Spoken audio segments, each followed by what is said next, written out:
আসসালামু আলাইকুম রহমতুল্লাহি ওয়াবারাকাতুহু। সমস্ত প্রশংসা একমাত্র আল্লাহর জন্য। আলহামদুলিল্লাহ, আমরা দীর্ঘ 5 বছর প্লাস মধু নিয়ে কাজ করতেছি। সেই জন্য আপনি যেখান থেকে নেবেন মধুর কিছু বৈশিষ্ট্য যদি আপনি জেনে নেন তাদের কাছ থেকে, তাহলে আপনি যেখান থেকে নেন আমাদের কাছ থেকে নেবেন এরকম কোনো কথা নাই।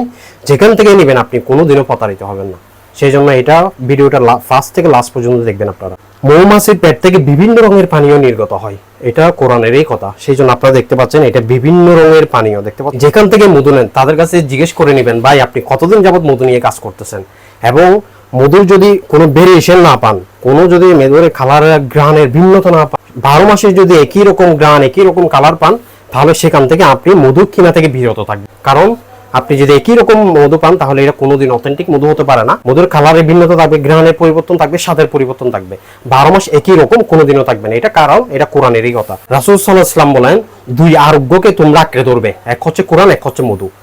যেহেতু আপনি মধুর কথা বলছে কোরআনে, সেই জন্য মধু যেহেতু আঁকড়ে ধরার কথা বলছে, সেই জন্য আপনাকে পিওর মধুর বৈশিষ্ট্যগুলো জানতে হবে। যদি না জানেন তাহলে আপনি কোনোদিনও পিওর মধু পাবেন না। কোরআনে মধুর কথাই বলা আছে, পিওর মধুর কথা বলা নাই। কিন্তু বর্তমান সমাজে এসে কিছু অসাধু ব্যবসায়ীদের কারণে আমাদের পিওর মধুটা বলতে হচ্ছে।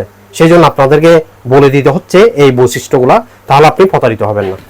আরেকটা জিনিস হচ্ছে, যার কাছ থেকে নেবেন মধু, তার কাছ থেকে মধু পরীক্ষা নিরীক্ষা করার জন্য কোনো যন্ত্রাংশ আছে কিনা এটা অবশ্যই জিজ্ঞেস করে নেবেন।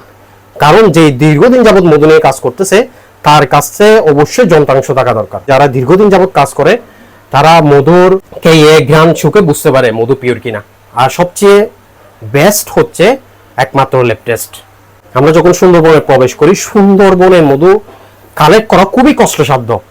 কারণ সুন্দরবনে যখন মুয়াজদের সাথে আমরা প্রবেশ করি সেখানে এত শাওলা থাকে এবং কুমিরের ভয় থাকে এবং বাঘের ভয় থাকে। সেই জন্য আপনাদেরকে বলতেছি, যেখান থেকে মধু নেবেন ভাই, আপনারা কিভাবে মধুটা সংগ্রহ করেন। ঠিক আমাদের 10 থেকে 15 মিনিট আগে বাঘটা অতিক্রম করছে। সেই জন্য সুন্দরবনের মধু কি পরিমাণ যে কষ্টসাধ্য আপনি না গেলে বুঝতে পারবেন না।